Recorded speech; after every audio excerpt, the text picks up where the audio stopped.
Vingrošanas zāle un stadions. Vingrotāji trenējas lielā sporta zālē.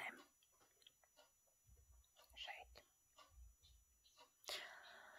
Arī stadionā var nodarboties ar dažādiem sporta veidiem.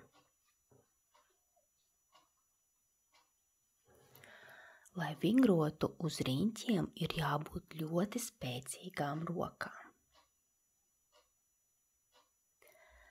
Lai pārlaiktu bukam, ir jābūt labi trenētām kājām. Stieņi ir dažāda augstuma. Nav viegli pārlaikt no viena uz otru. Šeit ir stieņi. Uz līdztekām izpilda vingrojumus uz rokām.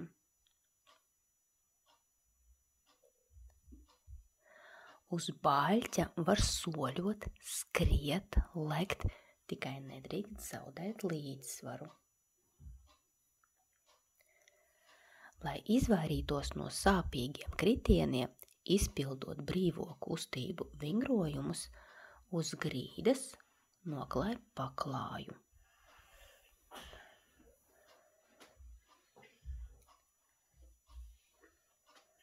Stadionā pa celiņiem, kur atrodas apkārt stadionam, sportisti veic skrējienus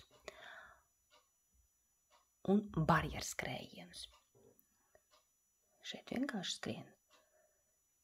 Un šeit ir barjeras. Šeit visapkārt. Un te viņi ir sagatavojušies skriet.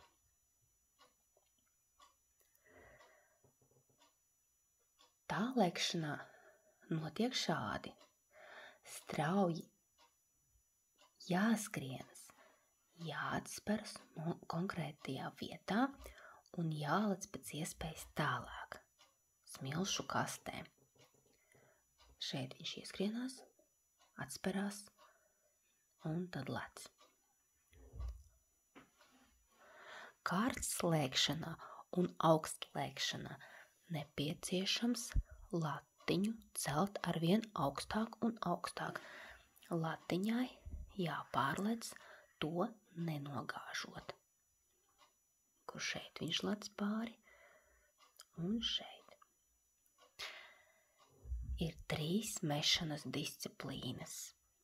Disku mešana, šķēpa mešana un lodes grūšana. Šeit ir diska mešana, viņš sver 2 kilogramus.